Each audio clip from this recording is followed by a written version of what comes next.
Hi there. Welcome to the Schwowin's Nest. My name is Sandra, and I'm so glad you're here. If you like farmhouse style decor, French country, and all things DIY, make sure you hit that subscribe button and stick around a while. For this first hot glue project, I'm using a glass jar as a form, and I'm just covering the bottom portion of it with parchment paper, taping it on, and making it very secure. I used some heat resistant tape on the sides of the jar because I find that that works best with parchment paper. It can be very slippery and sometimes things just don't stick. On the bottom, I'm going to use painter's tape and I'm going to overlap it so each piece of the painter's tape sticks to itself, if that makes sense. I think you can see what I'm doing here. Now I'm simply going to cover the whole bottom of this jar with hot glue, and I'm going to fill everything in, making sure that there aren't any little holes. If there's a gap here and there, that'll be okay, but I want to make sure that I get a really solid, thick bottom on here, and then I'm going to set it aside to dry just a little bit before I continue on with the rest of it. Don't worry if some of the hot glue starts dripping down the sides. We're going to be working on that in a second. Now I'm going to start working on the sides, and I am not going to be very careful to fill things in here. I like to have a little bit of holes in it, some cracks in it. It just needs to be very organic and natural and rustic looking. I did go through probably about 6 or 7 short glue sticks for this. So be prepared. If you're going to try some of these projects, you'll need a big stash of hot glue. And for this project, I'm using my big glue gun, which just helps me get it done a little quicker because the glue comes out a little faster. I'm going to make this a little bit higher on one side than on the other, and I want the edge to be really rough. Our hearts beat to the city streets. We began to feel the fire. We rise like tall buildings. I let this sit for about 30 minutes so it could harden up, and now I'm just going to be peeling off the parchment paper and giving the jar a little bit of a twist as I pull it out of the hot glue shape. It was pretty easy to get the parchment paper off the hot glue areas. The only part where I struggled was trying to get the painter's tape off the bottom, but you could actually just leave it there and paint the inside. I chose not to paint the inside of mine, and you could also just leave it natural looking like this. I think this would be really fun if you had a tea light in here. Of course, it would have to be a battery operated because you wouldn't want your hot glue to melt all over the place. As I said earlier, you could leave yours totally plain. I think it would look really cool this way too, but I decided to give it a couple of coats of white chalk paint. And then I'm going to take a few other colors and just stipple them on and give it more of sort of a chippy stone kind of look. I started off with this taupey gray color. Then I'm going to move on to a darker color, which is called clay. And then the final color is just a charcoal gray. I used the same brush for all 3 colors, and I didn't even wash them in between. I just kinda wiped it a little bit off on a paper towel because I wanted all of these colors to kinda blend together anyway. Here's a look at how it turned out.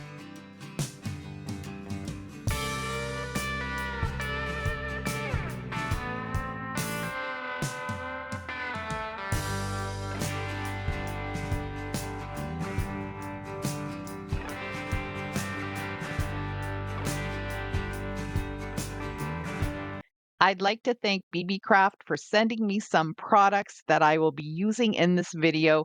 You'll see them shortly.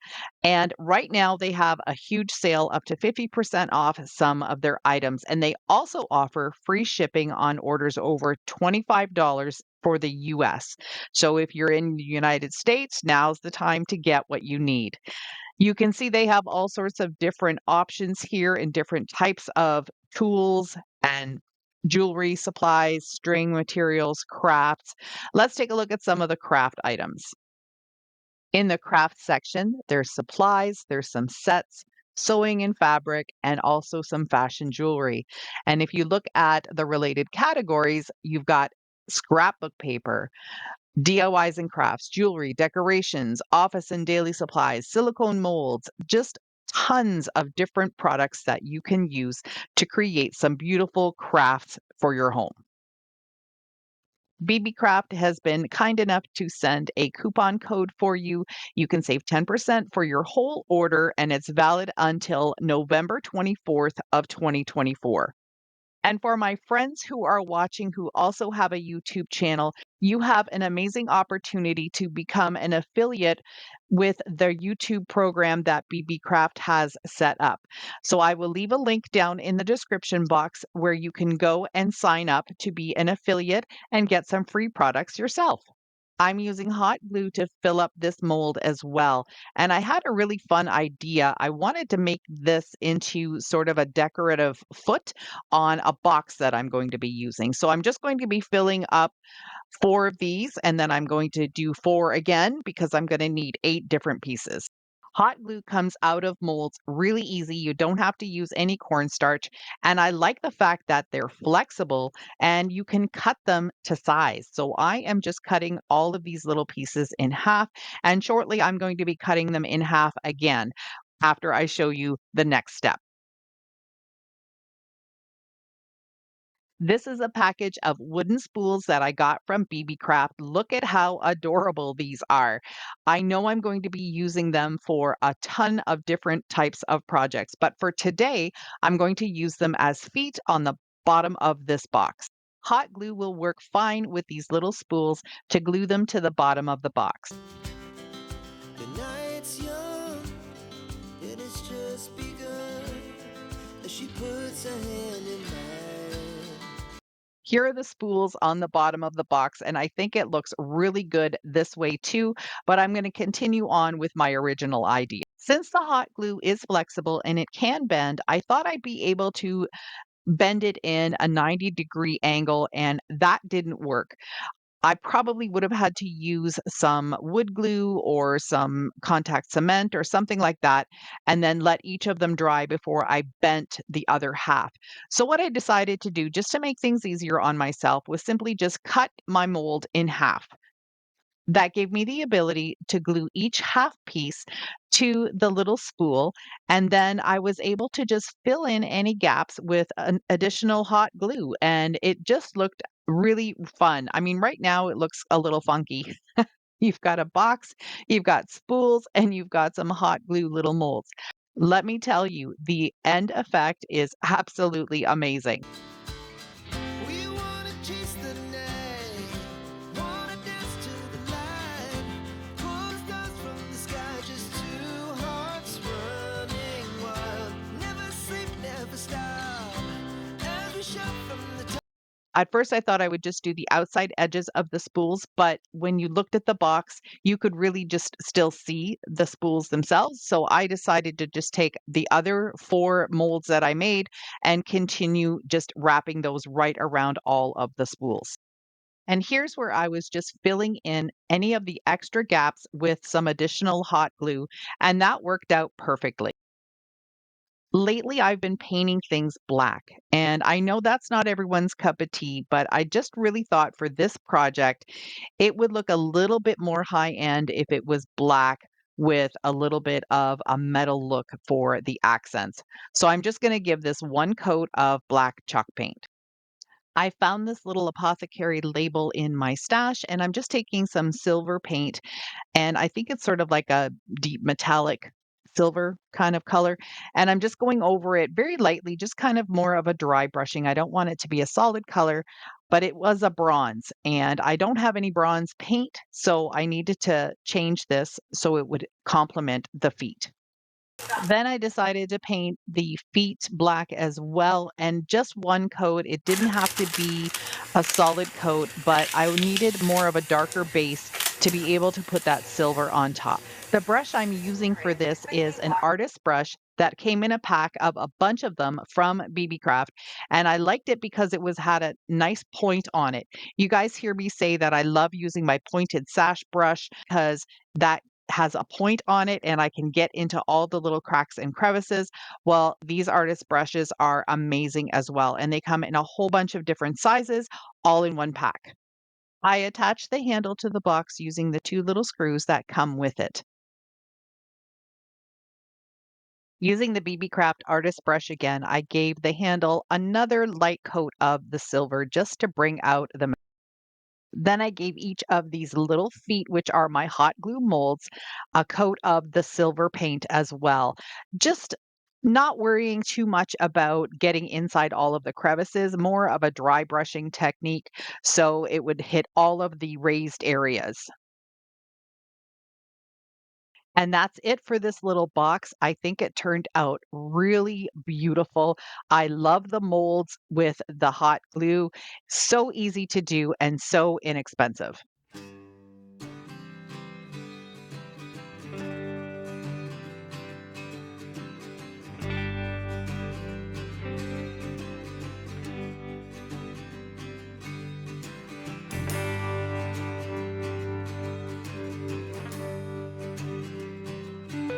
I wanted to try and do a more detailed project using my fine hot glue gun. I printed off these images and now I'm just going over them with pencil so I can transfer the images onto this cutting board. I taped it onto the cutting board and now I'm using this little scoring tool and going over all of the images. And I did the first layer here just going over it once, but it was really hard to see. So I decided to go over it one more time and it made a huge difference. So I just doubled up. As you can see here, I'm sort of coloring the lines a little bit and that worked much better. So here you see I'm just using my fine tipped hot glue gun and just going over where all of the lines are. And this is going to give me a really fun pattern on this board.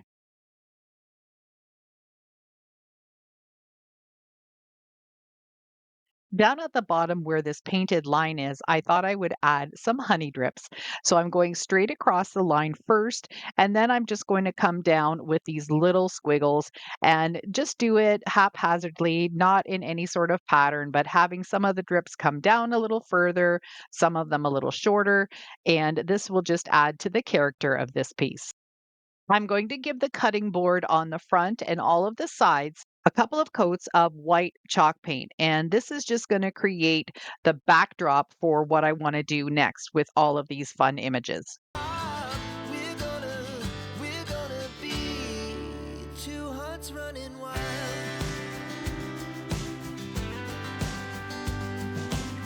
To add a little bit more of a farmhouse character to this piece, I'm adding the words farm fresh in a stencil way up at the top. So for this, I'm just going to tape it down and use a stencil brush with some black paint and stipple it on, and it turns out really sweet.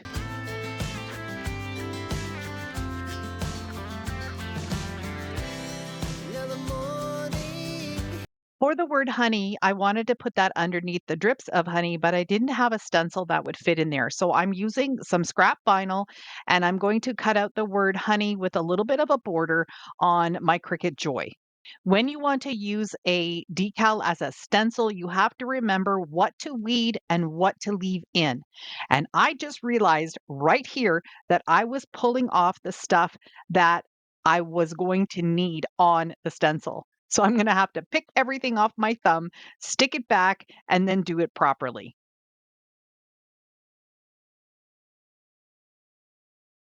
So here you can see now I'm pulling off the proper stuff. Some of these little bits are starting to pop up, but that's okay. You can just stick them back on, give them a bit of a push down with your finger, and they will stick. As the afternoon, we lay awake in bed. The laughs so loud as the hours pass. We're gonna do it all again. We wanna chase the night, wanna dance to the light, pull the stars from. I'm just cutting the vinyl pieces a little smaller because I don't want too much of the vinyl on the paint. Sometimes with chalk paint, you'll get a little bit of a peel up. So now I'm going to be adding some transfer tape to the top and then getting it off the backing and then applying it to the board. I've been using this brayer for a lot more of my Cricut projects. It really helps to just get the vinyl stuck to the transfer tape. It also helps to get your vinyl stuck to your cutting mats. I'm going to center it as best I can and then just push down the vinyl and peel off the transfer tape very gently, making sure that everything sticks to the board.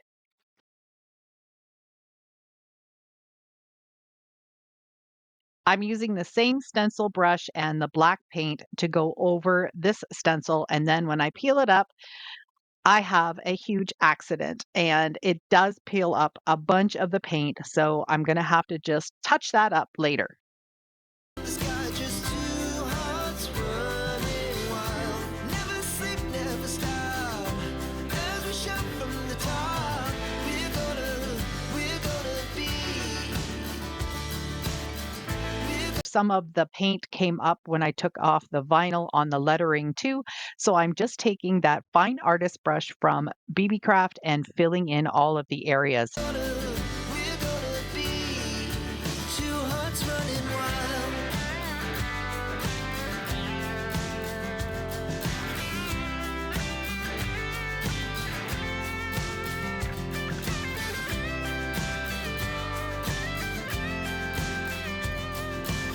Using a smaller stencil brush and some yellow paint, I'm just going to go inside of these little honeycomb shapes.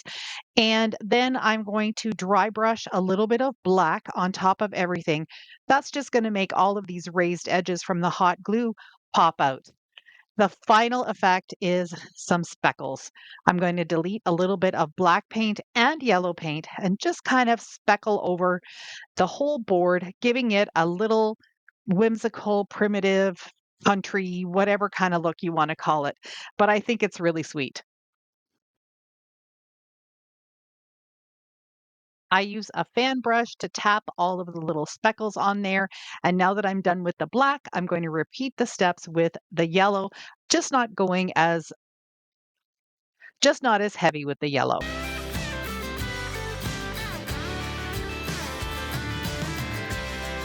The moonlight's I added a yellow honeycomb bow at the top and glued down the tails so they wouldn't cover up the words farm fresh. Then I'm going to be adding just a little bit of this black and white buffalo check or gingham ribbon just to the tails, just to give it a little bit more of a contrast. And finally, I did get some of these little wooden bumblebees from Beebeecraft. They're just little woods with flat pieces on the back. They're just little wood bees and they're flat on the back so you can glue them onto any project. And I think this turned out stinking cute. You'll have to let me know what you think about it.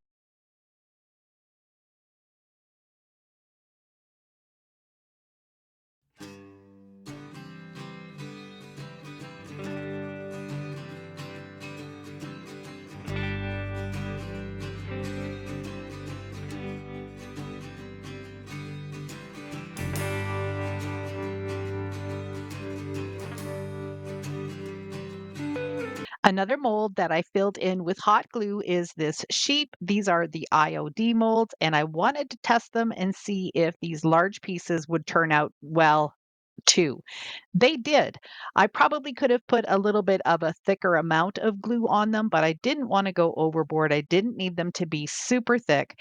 So I just took my time and filled in all of the areas, making sure to get into all of the edges and especially where the little feet are. And look how easy these come out of the mold when they're dry. All I had to do was clean up the edges a little bit. I took one of these little snips from the Dollar Tree and just snipped off anything that was hanging there and cleaned it up. I found this really wide canister in my stash. It had already been painted white once before, so I'm just going to be gluing my little sheep on just with some hot glue. And then I'm going to give it a couple of coats of my favorite mushroom taupey gray paint. I call it grayish. And this is done. It's a super easy project and it looks absolutely gorgeous. summer sky. It was the best we ever had. And we'll stay on forever.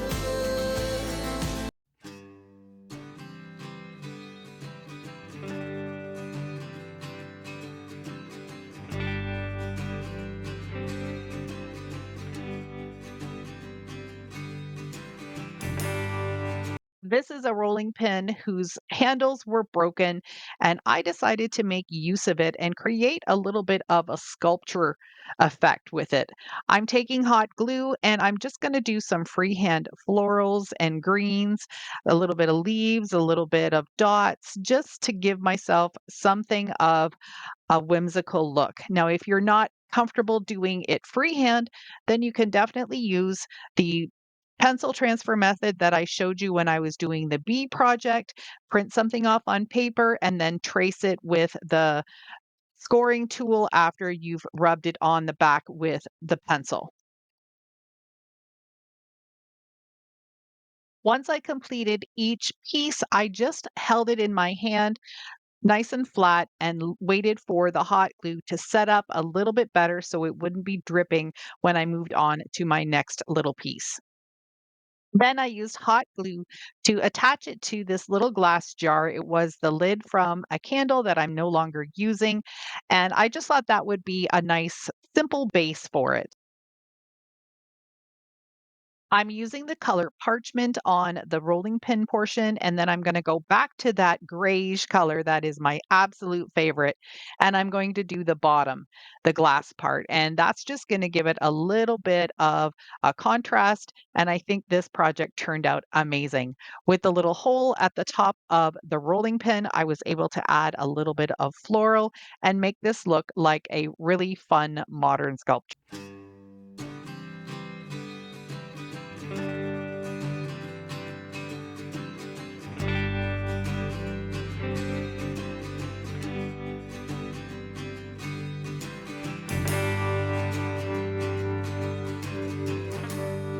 Let me know in the comments if you're going to be making any of these hot glue projects. I think they turned out really beautiful and they were a lot of fun to make. If you liked this video, here's a couple more that might interest you. Thanks so much for spending some of your time with me today. See you in the next one.